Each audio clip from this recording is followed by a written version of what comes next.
Okay, let's dive into this. Welcome to today's explainer. So, we're going to unpack a concept today that is just deeply fascinating, and honestly, it touches pretty much all of our lives. You know those people in your life who just silently, without a single complaint, seem to carry the entire world on their shoulders? Well, we are looking at the exact psychology behind that today. The source material breaks down this idea called the architecture of survival independence, and I gotta say, it fundamentally flips how we think about resilience, support, and isolation. Let's get right into it. Why is asking for help so hard? It's such a simple question, right? But man, the answer is incredibly complex. I mean, think about it. I'm sure you know someone like this. Or hey, maybe you are this person.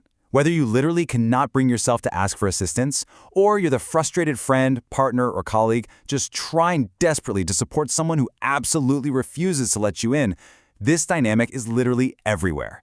And as we'll see from the research, this isn't just a simple case of somebody being stubborn.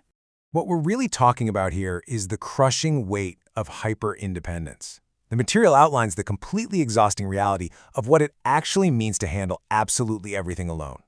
Just imagine waking up every single day operating under the assumption that every task, every crisis, and every emotional burden, it all falls entirely on you. There's no safety net. There is no cavalry coming over the hill to save the day. Operating with that level of hyper-independence is this massive, relentless burden that dictates exactly how a person navigates their whole life. Section 1. Defining Survival Independence, the Hidden Framework. Now, what's really interesting about this slide is how we shift our focus to the hidden psychological architecture that actually holds this behavior up. Survival independence happens when individuals stop expecting comfort and just handle everything alone. I really want you to pay attention to that exact phrasing. This intense self-reliance, it's an intentional mechanism. It's a calculated adaptation. The person hasn't just decided to be difficult.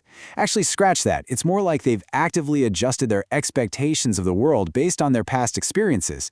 They don't handle everything alone because it's fun. They do it because they've learned it's literally the only way to survive. Just think about the profound emotional weight of that phrase. Stop expecting comfort.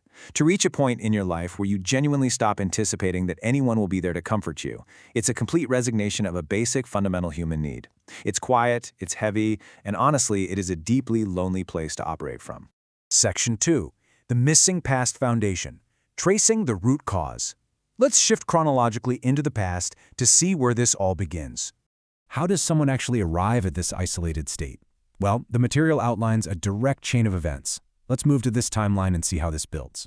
Step 1. It all begins with a lack of consistent support in the past. Step 2. Because of that unreliability, the individual adapts by stopping the expectation of comfort entirely. Because, it hurts way too much to hope for it and then not get it. Which naturally leads us to Step 3, the adult reality of handling absolutely everything completely alone. It really all traces back to that first step, a specific absence of reliable, consistent, foundational support in their past. That's exactly what forced this defensive architecture to be built in the first place. This behavior doesn't just appear out of nowhere. If the people who were supposed to be there for you consistently drop the ball, well, your brain figures out a very logical solution. Just stop passing the ball. You build a wall so you never have to feel the sting of that absence ever again. Section 3. The Trap of Temporary Support. The Present-Day Conflict. This connects that historical root cause straight to the friction we experience today. And this perfectly explains the friction we see right now when you offer a hyper-independent person a well-meaning hand in adulthood and your help is routinely and sometimes even aggressively rejected. Look at the stark contrast here. On the left, we see the empty void of their past, totally lacking a solid foundation. On the right, we see temporary support, which is kind of like slapping a tiny band-aid on a massive cracking wall. Because that foundational consistency was missing when they were developing, the temporary support offered in adulthood, like taking a project off their plate for an afternoon, it doesn't actually feel like a relief. To a hyper-independent person, temporary support feels incredibly dangerous. It's a tease. It's a quick fix that they just know will inevitably disappear and leave them all alone again. Offering temporary help in this situation is kind of like holding out a tiny paper umbrella to someone who's built an impenetrable brick fortress to keep out the storm. Ultimately, it all comes down to a struggle to trust. The source material emphasizes that rejecting temporary assistance is a direct manifestation of this exact struggle. So, if someone in your life turns down your offers of help, it is absolutely crucial to remember this explainer. Their rejection is not a sign of personal defiance against you. It's not an insult to your capabilities. It's the terrified response of someone who cannot bring themselves to trust a temporary patch when their whole history has taught them that support is nothing but a mirage. Section 4. The architecture of survival. Rebuilding our understanding. So, the crucial point is how we reframe this entire behavioral pattern as a brilliant, necessary structure. And this brilliantly illustrates the core idea. We really need to stop viewing this as just a flaw or some annoying personality quirk. Instead, we gotta reframe it exactly as the source material does, as the architecture of survival independence. Because it is literal architecture. It's an impenetrable wall, built brick by brick, constructed entirely for protection. When you handle everything alone and you systematically strip away your expectation of comfort, nobody can ever let you down again. The structure works. It does exactly what it was designed to do. It shields the individual from the devastating pain of broken trust. But of course, a wall that keeps out the pain also keeps out the connection, which leaves us with this final, really provocative thought to ponder.